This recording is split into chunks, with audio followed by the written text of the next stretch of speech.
So hi, this is Joe Henderson, and with some gardening tips. Now's a really good time to prune some boxwood hedges if you have them.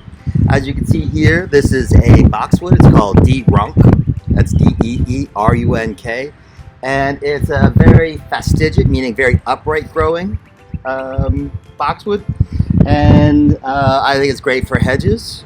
You can see that this is like a year's growth. It's quite long, and you can also see that they are breaking bud.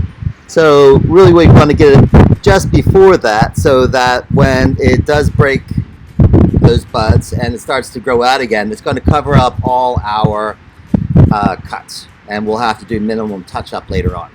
So for now, what we're going to do is we're going to use our ledger board here as a reference guide. And so we're going to prune these guys off of here, and hopefully that it'll just be below that when we get done.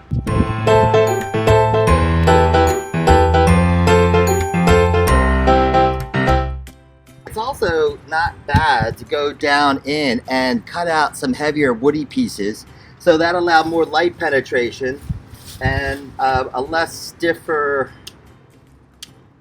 feeling to the top of your hedge as you walk by it or brush by it, because the new growth will come out and it'll be nice and soft.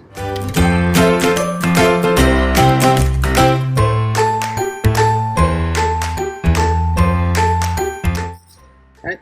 And then what we could do is come back here with some hedge shears.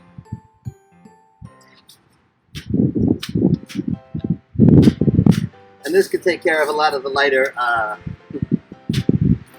thinner ones that we don't have time to do necessarily by with our hand shears. So here's the finished product. You can see that it's not too bad. It's you know, it's nice and level on top, and you can see over here next to the grill that it was, you know, quite unruly before, and was actually sort of blocking view from inside outside of the house, which is the whole reason why we have windows, isn't it?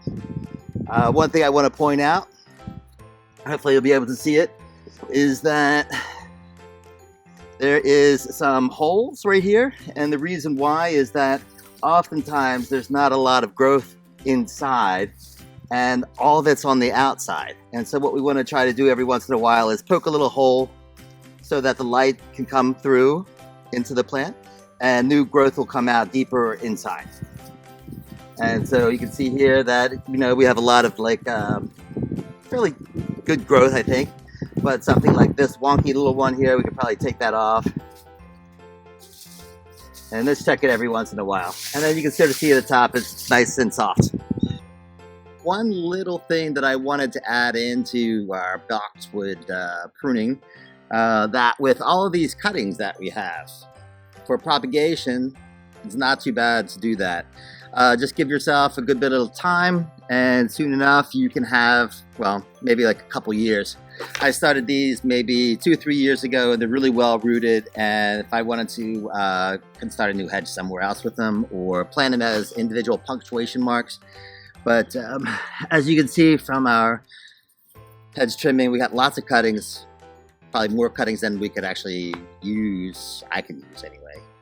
So think about that if you want to start some new plants, especially boxwoods.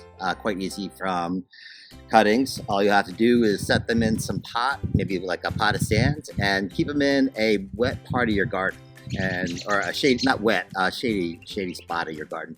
And that way, in a couple of years, you can have plenty of new plants to play around with. All right, share them with friends. All right, okay, thanks again. Bye-bye.